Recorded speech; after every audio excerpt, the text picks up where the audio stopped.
हर रंग कुछ कहता है। हर रंग जिंदगी में अहमियत रखता है। जीवन में रंगों का होना बेहद जरूरी है।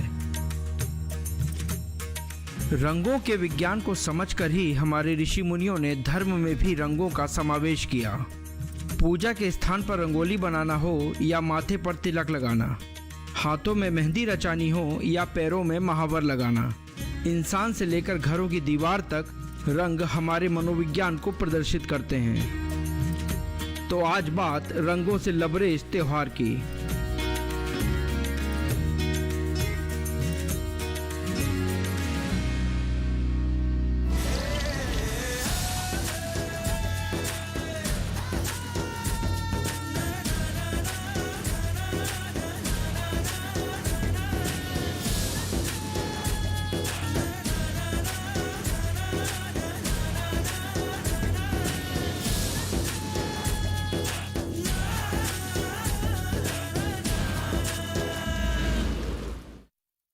नमस्कार, आप सभी को होली की ढेर सारी शुभकामनाएं। पिछला साल दुनिया को बदरंग कर गया, लेकिन इंसान की फितरत है जो उम्मीदों से भरी रहती है। ये उम्मीदें ही हैं जो हमारी ज़िंदगी में रंग भरती हैं। तो इस बार आज का शो इसी उम्मीद भरे रंगों के नाम। होली ऐसा त्योहार है जो जात धर्म से ऊपर है, जिसके मनाने के पीछे एक ही मकसद है, जिंदगी में खुशियों का रंग घोलना। होली यानी मस्ती, फिजाओं में बिखरा रंग और हंसते मुस्कुराते चेहरे। होली भारत में मनाया जाने वाला सबसे प्राचीन त्योहार है। होली पूरे देश में ही नहीं बल्कि विदेशों में भी मनाया जाता है। भारतीय संस्कृति में होली की जड़ें बहुत गहरी हैं, वहीं उसका अपना एक स्वाद भी है। उत्तर भारत में होली के दौरान चंद्रकला और गुजिया बनाए जाने का रिवाज है। होली के मौके पर गुजिया हरियाणा, दिल्ली, उत्तर प्रदेश, मध्य प्रदेश और बिहार में मुख्य रूप से बनाई जाती है, लेकिन गुजिया को सबसे ज्यादा पसंद राजस्थान में किया जाता है। राजस्थान में गुजिया सिर्फ होली के मौके पर ही नहीं बल्कि तीज और दिवाली पर भी बनाई जाती है। वहीं महाराष्ट्र में इस त्योहार का मजा पूरन पोली के साथ लिया जाता है। इस दौरान बंगाल में जिलीपी खास तौर पर बनाई जाती है। यह दिखने में जलेबी जैसी होती है, जिसे पनीर से तैयार करके चाशनी में डाला जाता है। होली के मौके पर गुजिया जहां स्टार डिश के रूप में छाई रहती है, वहीं मालपुआ भी पीछे नहीं है। मालपुआ को सबसे पुरानी मिठाई माना जाता है। बिहार में होली के त्योहारों की तैयारियों के दौरान मालपुआ बड़े पैमाने पर बनाया जाता है। इस तरह होली पर दही बड़े बनने का भी रिवाज है। कि जैसे जब दिल्ली बसी थी और दिल्ली में जो मुगल शासन शुरू हुआ था, यहाँ पर जो मुगल सम्राट जो आए थे, तो उनको खाने का स्वाद का बहुत क्रेज रहा है उस काल में। तो यहाँ यमुना का पानी कुछ बहुत अच्छा नहीं था, वो खाने को बहुत स्वादिष्ट नहीं बनाता था। तो उस ज़माने में हकीमों ने उससे तय हुए थे कि आप नॉनवेज में कौन कौन से मसाले डालेंगे कि स्वाद भी बढ़ जाए और सेहत भी बनी रहे। पर जो वेजिटेरियन लोग हैं उनके लिए क्या करें, तो उनके लिए शायद चाट का इजाद उस समय हुआ है। ये जो इलाका है दिल्ली और से लगा हुआ पश्चिमी उत्तर प्रदेश का, यहाँ पे उड़द की दाल काफ़ी पैदा होती है ना। मूंग की नहीं होती उतनी जितनी उड़द की पैदा की जाती है। यहाँ का पारंपरिक भोजन भी उड़द की दाल और ज्वार की रोटी या गेहूं की रोटी रही है। तो ये क्यों रहा, तो इसके पीछे ये एरिया हमारा जो था वो लड़ाई के समय में बहुत यहाँ पे लड़ाइयाँ हुई हैं, और लड़ाई में घोड़े तो यूज़ होते ही थे पुराने समय में, और घोड़ों को ताकतवर बनाना ही पड़ता था। तो ये उड़द की दाल घोड़ों को खिलाई जाती थी उनको ताकतवर बनाने के लिए। तो इसलिए उड़द की दाल ज्यादा पैदावार भी करी गई इस एरिया में। लेकिन उड़द की दाल के साथ दही खाने को लेकर कुछ विसंगतियां भी हैं। आयुर्वेद की परंपरा में गलत है, क्योंकि उड़द की दाल जो है वो हमारी गर्म तासीर की है और कफकारी भी है, और दही भी हमारी गर्म तासीर की है और कफकारी है। तो दोनों एक अगर मिल जाएंगी आपस में, तो ये जो गर्म प्रवृत्ति है इसकी और कफकारी प्रवृत्ति है, तो जो भी इसको खाएगा वो कफ बिगाड़ लेगा अपना, है ना। और ये आपके खाए भी जा रहे हैं होली के आसपास। तो होली के दूसरे दिन ही तो चैत शुरू हो जाता है। चैत का महीना का मतलब बसंत ऋतु। और बसंत ऋतु का मतलब कफकारी ऋतु। तो कफकारी ऋतु में आप कफ बढ़ाने वाली चीज़ ज़्यादा खा लेंगे तो निश्चित आपको परेशानी होगी ही होगी। अब वक्त तो चला है ब्रेक का। ब्रेक के बाद आपको बताएंगे कि उड़द के साथ नहीं तो कैसे बनाएं दही बड़ा।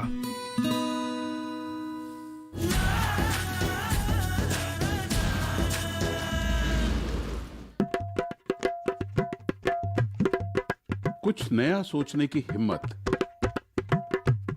कुछ कर गुजरने का जुनून। आइए मिलिए हिंदुस्तान के नवाचारियों से।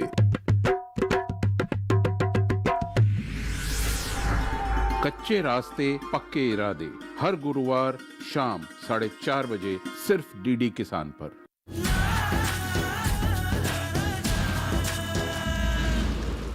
ये तो हमने जान लिया कि उड़द की दाल के साथ दही एक अच्छा कॉम्बिनेशन नहीं है, एक अच्छा आइडिया नहीं है, लेकिन होली पर दही बड़ा मध्यम वर्गीय परिवारों का पसंदीदा व्यंजन है। हमारे साथ योगेश स्वामी हैं जो हमें बताएंगे दही की कौन सी डिश हम इस होली पर बना सकते हैं।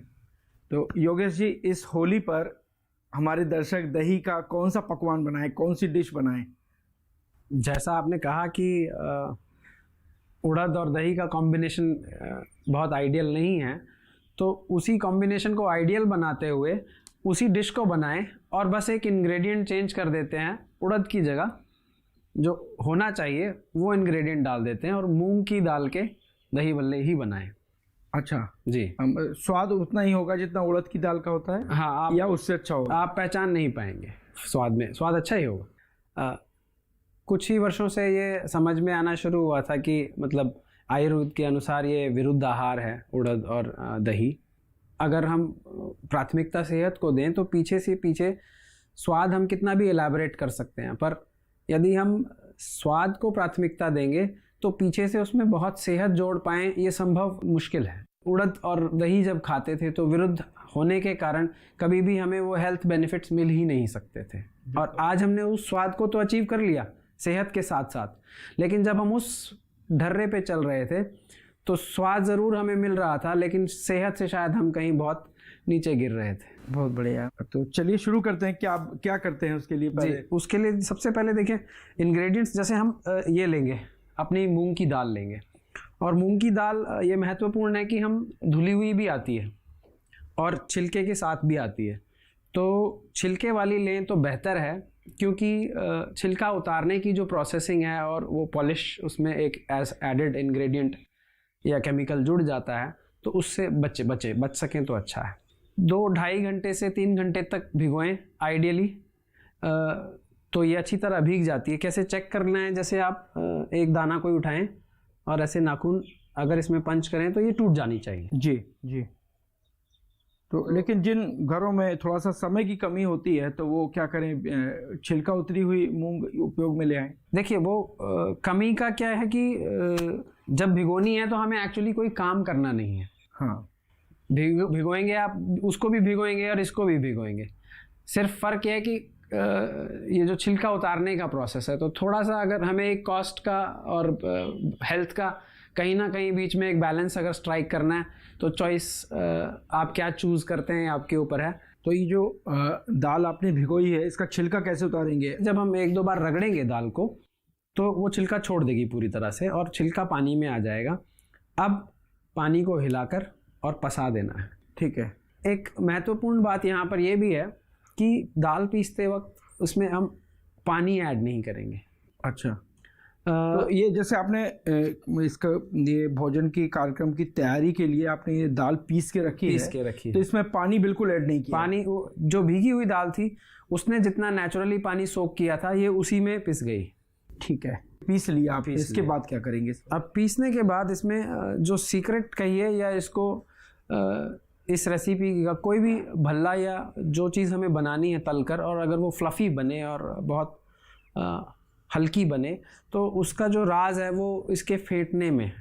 अच्छा। फेंटने में भी यदि कोई उपकरण का उपयोग ना करें और अगर हाथ से फेंटा जाए तो उसकी बात ही बिल्कुल अलग है। थोड़ा समय लगता है, हाँ, पर एक बार इसमें जो हवा हम फेंटने के माध्यम से जब इसमें हवा मिक्स कर देते हैं, ऑक्सीजन भी जाता है और अच्छी फ्लफ़ी हो जाती है, तो फिर ये इसका बड़ा महत्वपूर्ण हिस्सा है रेसिपी का कि सॉफ्ट भल्ले बनने चाहिए, मतलब सख्त नहीं होने चाहिए खाने में। अच्छा, तो वो सॉफ्टनेस जो आएगी वो जितनी एयर हम इसको फेंटते वक्त अभी देंगे उसी से सॉफ्टनेस आएगी।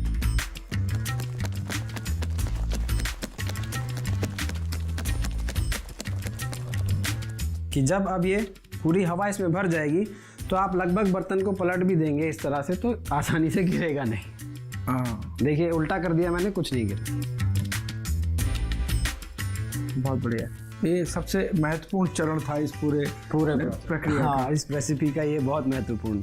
अच्छा, अभी आपने सिर्फ इसमें हींग और मेथी पाउडर ही डाला है? मेथी पाउडर, थोड़ा हींग और थोड़ा मेथी पाउडर। हाँ हाँ, बिल्कुल चुटकी चुटकी भर। ठीक है।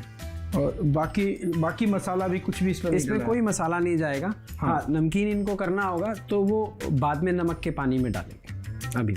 अच्छा, अभी नहीं डलेगा जी। ठीक है, तो अब हम इसको तलने की तैयारी करते हैं। हाँ, इसको तलेंगे।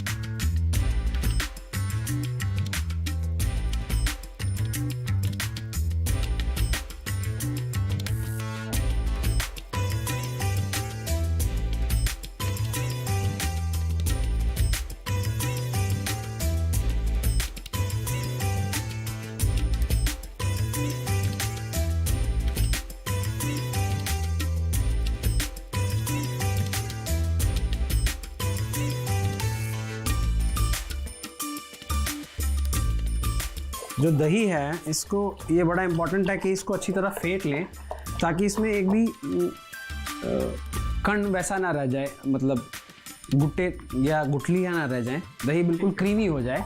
ठीक है। कई जगह ऐसा होता है कि दही बड़े में जो दही होता है वो थोड़ा सा ज़्यादा पतला होता है, कई जगह वो बहुत ज़्यादा गाढ़ा होता है जी। तो इसका एक सही मापक क्या है, कितना पतला होना चाहिए दही? जैसा आप खाएं, इसमें एक जो की बात है, जो इम्पोर्टेंट बात है वो ये होनी चाहिए कि ये स्मूथ हो, क्रीमी हो टेक्सचर। और आधा घंटा पहले ही इसमें थोड़ी जो भी मीठा डालते हैं हम, तो खांड डालते हैं, तो खांड डालकर इसको रखेंगे तो थोड़ा पानी ये अपने आप छोड़ देता है और फिर इसे फेंट लीजिए तो उसके बाद ये बड़ा क्रीम और स्मूथ हो जाएगा। जी। और जो हम लोगों ने जो तले हुए बड़ों को नमक के पानी में डाला हुआ है जी, वो कितनी देर तक डाल के रखना है उसमें? लगभग जैसे हम गुनगुने पानी में और हल्के गर्म ही, जब थोड़े ठंडे हो जाते हैं बड़े, बहुत पूरे ठंडे नहीं, थोड़े गर्म रहते हैं, उनको डाल देते हैं और पानी में नमक रहता है, तब बड़े नमक सोख कर लेते हैं और इसको हम करीब डालते हैं मिनिमम जैसे 1 घंटा आप डाल के रखिए।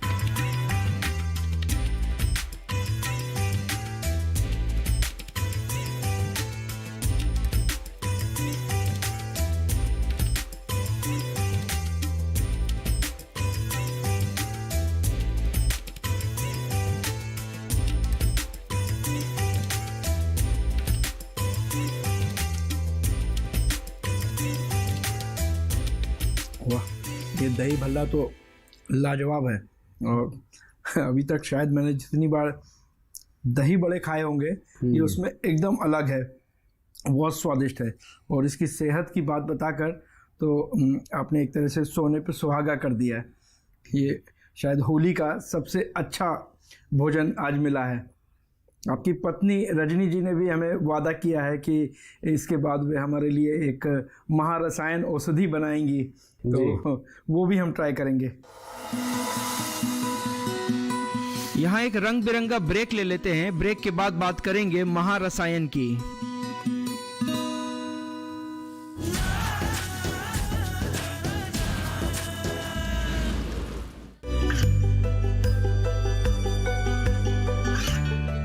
गांवों और पिछड़े क्षेत्रों में सरकारी योजनाओं की जानकारी पहुंचा। देश में कौशल और क्षमता विकास कर ग्रामीणों को सामाजिक बदलाव और विकास से जोड़ने की दूरदर्शन किसान की पहल चौपाल चर्चा देखें सोमवार से शुक्रवार सुबह 9 बजे।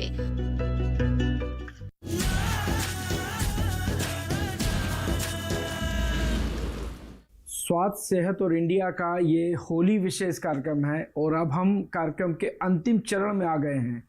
होली सिर्फ मौज मस्ती का त्यौहार नहीं है, ये इस बात का भी संकेत है कि अब गर्मी के मौसम की शुरुआत हो रही है। जब मौसम बदलता है तो उसका असर शरीर पर भी पड़ता है सीधे तौर पर, और उससे बचाने के लिए एक महारसायन होता है। हमें भारतीय पेय पदार्थ बनाना शुरू करें, कांजी बनाना शुरू करें, उसके पहले अपनी आहार विशेषज्ञ पूर्णिमा अरुण जी से जान लेते हैं कि कांजी कब यूज़ करना चाहिए, कब यूज़ नहीं करना चाहिए, कब खाना चाहिए, कब नहीं खाना चाहिए, इसके क्या फ़ायदे हैं, क्या नुकसान है, आइए समझते हैं। कांजी तो देखिए बहुत ज़रूरी है, और ये एक तरह का ऐसा ड्रिंक है जो हमारे बच्चों के लिए बहुत फ़ायदेमंद है। बच्चों के लिए इसलिए कि बढ़ते हुए बच्चे हैं, वो जगह जगह का खाना पीते हैं, खाना खाते हैं, पानी पीते हैं, तो पेट में उनके कीड़े हो जाते हैं। तो कांजी की खासियत है कि वो पेट को बहुत अच्छे बैक्टीरिया देती है और पेट की सफाई भी अच्छा करती है। ट्रांजिशन पीरियड हमारा जो होता है मौसम का, जब हम अभी इस वक्त हम जाड़े से गर्मी में जाने वाले हैं होली, तो ये ट्रांजिशन पीरियड जो है वायरस इस वक्त बहुत प्रमुख हो जाता है। एकदम ठंड, कभी ठंड हो जाती है, कभी तेज़ गर्मी हो जाती है। तो इस मौसम में वायरस होता है। आपने सुना होगा कि अब पहले तो मार्च अप्रैल में मीजल्स और ये सब जो चिकन पॉक्स और इस तरह की बीमारियां फैला करती थी जो वायरस से होती थी। तो इस समय पे कांजी पीना तो बहुत अति उत्तम है, क्योंकि इम्यूनिटी को आपको बूस्ट करके रखना है। अच्छा, ये 10 से 2 के बीच में आप आराम से पी सकते हैं इसको, क्योंकि ये खट्टी तो होती है लेकिन बहुत खट्टी नहीं होती है। एक खटास वाला फ्लेवर होता है इसमें, पर ये एसिडिटी नहीं करेगी या पित्त को नहीं बढ़ाएगी, इतना नहीं बढ़ाएगी, क्योंकि तासीर में ठंडी है तो पित्त को बढ़ने नहीं देगी, तो हल्का सा खटास चल जाएगा। और इसका जो खटास है वो वात को भी कंट्रोल करता है। तो ये 10 से 2 का समय बहुत अच्छा है इसका दोपहर में पीने का, तो ये उस वक्त पीनी चाहिए। हमारे साथ रजनी सिंह हैं जो हमारे लिए कांजी बनाएंगी और हमें कांजी खिलाएंगी या कांजी पिलाएंगी। क्या करते हैं कांजी के साथ? कांजी हम आपको पिलाएंगे भी और कांजी बड़ा खिलाएंगे भी। कांजी बड़ा खिलाएंगे और कांजी पिलाएंगे। जी, बहुत बढ़िया। तो शुरू करते हैं। सबसे पहले जो हमारे दर्शक कांजी घर में बनाना चाहते हैं जी, वो क्या करें, किन चीज़ों की तैयारी करके रखें? तो कांजी के लिए जो हम पीने वाली कांजी बनाएंगे उसके लिए काली गाजर होनी चाहिए, और काली गाजर अगर नहीं है तो हम चुकंदर और लाल गाजर का इस्तेमाल कर सकते हैं। गाजर के अलावा हमें राई की ज़रूरत पड़ती है। राई को हम पीस लेते हैं, उसके बाद स्वाद अनुसार काला नमक और सेंधा नमक डालते हैं और 1 लीटर पानी। अगर आपके पास राई ना हो तो हम पीली सरसों का भी इस्तेमाल कर सकते हैं। अच्छा, पीली सरसों का भी। जी। अच्छा, ये नमक दोनों इसमें यूज़ होंगे, काला नमक और सेंधा नमक? जी। कई लोग साधारण नमक जो यूज़ होता है घरों में, परिवारों में, उसको भी डाल लेते हैं, तो उसमें कोई हर्ज नहीं है? नहीं, कि सेंधा नमक ही डालना चाहिए? काला नमक से स्वाद आता है तो इसलिए काला नमक तो जरूरी है। अगर आपके पास सेंधा नमक नहीं है तो घर वाला नमक इस्तेमाल कर सकते हैं। घर वाला कर सकते हैं। अच्छा, ये होगा कि हम इसमें सेंधा नमक डालें। जी, जैसे कई लोगों ने ये कहा कि जो आपने बताया कि ये यदि काले गाजर नहीं है तो चुकंदर या लाल गाजर यूज़ कर सकते हैं। जी।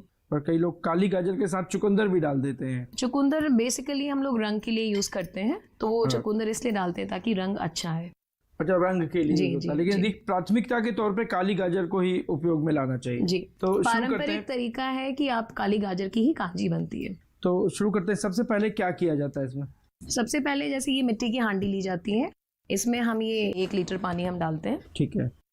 तो मिट्टी की हांडी क्यों? मैं घर में यदि स्टील के बर्तन में बनाऊं तो उसमें क्या समस्या? देखिए, क्योंकि कांजी एक पारंपरिक चीज़ है जो हम बनाते हैं, तो पहले ये मिट्टी के बर्तन में ही बनता था, और अगर आपके पास मिट्टी का बर्तन नहीं है तो आप कांच का और सिरामिक का यूज़ कर सकते हैं। बट मिट्टी के बर्तन का ये फ़ायदा है कि इसमें पोर्स होते हैं, तो इससे क्या होगा कि जो भी बैक्टीरिया पनपेगा इसमें वो बर्तन को ख़राब नहीं करेगा। ठीक है, और pH लेवल मेंटेन करेगा, और मतलब ये सही होता है। तो ये अब इसमें पानी डाल दिया है, अब इसमें क्या डालेंगे? अब इसमें हम ये जो काली गाजर हमने काट के रखी है वो डालेंगे। अच्छा, ये इतने बड़े बड़े पीसेस में के काली गाजर डाल देंगे इसमें? ठीक है। तो 1 लीटर पानी में कितनी काली गाजर डलेगी? 3 से 4 के लगभग। 3 से 4 गाजर। और आपके पास अगर काली गाजर ना हो तो आप चुकंदर और लाल गाजर का भी प्रयोग कर सकते हैं। बिल्कुल ठीक है, वो आपने बताया। इसके बाद हमने राई को पीस के रख लिया है, इसमें 2 चम्मच राई पड़ेगी। 1 लीटर पानी में 2 चम्मच राई। ठीक है। उसके बाद हम इसमें स्वाद अनुसार सेंधा नमक डालेंगे। अगर आपके पास सेंधा नमक नहीं है तो आप नॉर्मल नमक का भी प्रयोग कर सकते हैं। और काला नमक 1/4 चम्मच, ये टेबल स्पून, 1/4 टेबल स्पून।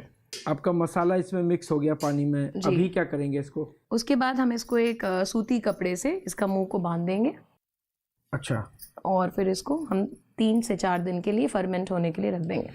कहाँ, धूप में रखेंगे हाँ, या अंदर रख सकते हैं? गर्मियों के सीज़न में आप इसे कहीं भी रख सकते हैं, 3 से 4 दिन लगेंगे। अगर जाड़ा है तो आपको इसको धूप में रखना पड़ेगा और 4 से 5 दिन का समय लगता है जाड़े में बनने में।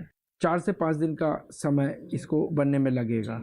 तो एक आप बता रहे थे कि आपने अभी जो ताज़ा बना के रखा हुआ है वो हम अपने दर्शकों को दिखा सकते हैं कि ये 3-4 दिन जब बन चुका होगा तो फिर ये कैसा दिखेगा और इसको कैसे उपयोग में लाना है। जी, तो ये हमने 3 दिन पहले ये कांजी बनाई थी, ये वो कांजी है। अच्छा, 3 दिन पहले आपने इसको या। इसी तरह से रखा था? इसी तरह से बना के रख दिया था और 3 जी। से 4 दिन में ये कांजी तैयार होगी। आप ये देख सकते हैं, ये कांजी है और ये गाजर है इसमें, हाँ। और बस ये पीने के लिए तैयार है। आप इसको निकाल तो के ये रंग तो काली गाजर वाला नहीं है, ये रंग तो चुकंदर वाला दिखा हाँ, रहा है। ये चकुंदर भी हमने इसमें डाला था कि चकुंदर से रंग थोड़ा सा बढ़ जाता है। वही जैसा आपने जी। कहा कि ये रंग के लिए वो डालते हैं। तो ये एकदम तैयार है, इसमें एकदम तैयार है। ये 3-4 दिन बाद जब इसे निकाल के सीधे यूज कर सकते हैं, जी। इसमें कुछ भी ऐड नहीं करना नहीं, है? कुछ भी ऐड नहीं करना है, ये बिल्कुल तैयार है पीने के लिए। ओके। और यदि जो आप बता रहे थे जो कांजी बड़ा, जी, तो जब बड़ा जो बनेगा वो इसमें ही डिप करके डाल दिया नहीं, जाएगा? डिप करके नहीं डालेंगे। बड़ा जो बनेगा उसमें गाजर की जगह पे हम उड़द के वड़े या फिर मूंग दाल के वड़े डालेंगे, अच्छा, तो वो कांजी वड़े वाली कांजी है। अच्छा, तो बड़े को भी इसी तरह से पैक करके हाँ। 3-4 दिन के लिए रखना पड़ेगा? रखना पड़ेगा, हाँ। वो भी ऐसे ही फर्मेंट होगा जैसे गाजर के साथ ये पानी फर्मेंट अच्छा, होगा। तो मीन्स वो वैसा नहीं है दही बड़े की तरह की दही में बड़ा डाल के खाया जाता है या वो इस तरह से बनाया जाता है, ऊपर से डाल दिया? नहीं, वैसा नहीं, वड़े 3-4 अभी दिन के लिए फर्मेंटेशन इसी में रखना आएगा। जी, फर्मेंटेशन में आएगा। जब आप सर्व करेंगे तो आप उस पर चटनी डाल के सर्व कर सकते हैं। ये अभी कांजी जो है ये पीने वाली कांजी तैयार हो गई, इसको जी। हम टेस्ट करके देख सकते हैं। बिल्कुल।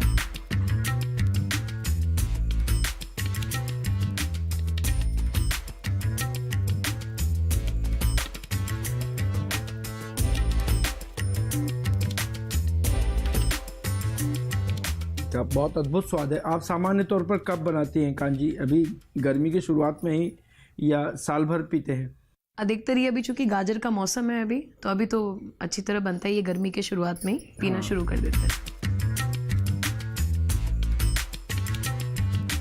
ये कांजी हमने टेस्ट किया, ये सच में महारसायन है। इसके स्वाद में एक बहुत बहुत अद्भुत स्वाद है। पर ये कांजी के साथ आपने कांजी बड़े का भी हमने शुरू में जिक्र किया था। आपने कहा था कि या तो गाजर डलता है या बड़ा डलता है। जी, तो कांजी बड़ा भी आप हमारे दर्शकों को बताएं कि वो कैसे तैयार होता है। आपने शायद उसे भी तैयार कर रखा था हमारे लिए। तो वो उसके लिए या तो आप उड़द का वड़ा बना सकते हैं या मूंग दाल का। तो जी। हम लोग हम यूजुअली मूंग दाल का ही वड़ा बनाते हैं। तो जिस तरह से हम गाजर डालते हैं, जैसे पहले 1 लीटर पानी डाल के आपने कटी हुई गाजर डाली थी, तो गाजर की जगह पे हम वहाँ पे वड़ा जो तल के रखते हैं वो उसमें डालते हैं। तो मूंग बड़ा साधारण तौर पर कैसे छोटे पीस में रहेगा? जैसे कांजी बड़े तो जो बाजार में मिलते हैं कांजी में डूबे हुए वो छोटे छोटे बड़े होते हैं। जी तो घरों में किस तरह से आप बनाते हैं? आपने बनाया हुआ है शायद, वो जी, दिखाइए। मैंने बना के रखा है, हम आपको दिखा सकते हैं। ये कांजी वड़ा है। अच्छा, ये कांजी बड़ा है। जी, तो ये 3-4 दिन फर्मेंटेशन के बाद ये जो कांजी हमने ये तैयार की है, ये इसमें रिस जाता है, पूरा वड़ा फूला हुआ है। अच्छा और इसको हम चटनी के साथ सर्व कर देते हैं। अच्छा, ये बड़ा कांजी में ये डलेगा। फिर कांजी इसको बड़ा तैयार है। इसको जब खाएंगे तब चटनी के साथ खाएंगे। जी। चटनी किस चीज की रहेगी? चटनी आपकी सोट की होती है और दूसरी हरी चटनी, धनिया की चटनी। अच्छा, सिंपल एक सौंठ की चटनी और हरी चटनी जैसी भी खाना चाहें लोग जी, उसको जी, बना सकते हैं। जी तो उसके साथ ये कांजी बड़े का भी मजा ले सकते हैं। जी जी, बिल्कुल। बहुत बढ़िया। तो ये हमने ये देखिए सोट की चटनी बना के भी रखी हुई है। ये कांजी बड़ा हमारा बना हुआ है क्योंकि 3 से 4 दिन फर्मेंटेशन के लिए लगता है। प्रोसेस वही है, बस गाजर की जगह पे हम वड़े का प्रयोग करेंगे, या तो मूंग दाल का वड़ा या उड़द दाल का वड़ा। ये देखिए हम सोट की चटनी डाल रहे हैं इसमें।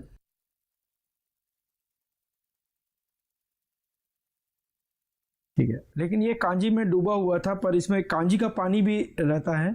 ये पूरा कांजी का पानी सोखा हुआ है इसके अंदर, तभी ये इतना बड़ा साइज का हो गया है। बड़े छोटे छोटे डाले थे हमने। अच्छा, बड़े जो थे वो छोटे थे। जी जी और कांजी ने एक तरह से कांजी को सोख के उसने अपने आप को जी फूल गया है एक तरह जी। से। ठीक है, ठीक है, बहुत बढ़िया। तो आज होली के इस खास मौके पर मेरे पास कांजी है और कांजी बड़ा भी है। ये एक प्राचीन हमारा पेय पदार्थ है, इसे महारसायन कहते हैं। तो होली के इस मौके पर आप अपने घरों में इसे ज़रूर बनाएं और अपने बच्चों को पिलाएं। एक तरह से गर्मी के मौसम में ये उन्हें कई तरह की सुरक्षा प्रदान करेगा। आपको होली की शुभकामनाएं। मैं इसका मज़ा लेता हूं। अगले हफ्ते फिर मिलेंगे एक नई जगह पर किसी नए स्वाद की तलाश में। तब तक अपना और अपनों का ख्याल रखिए। हैप्पी होली।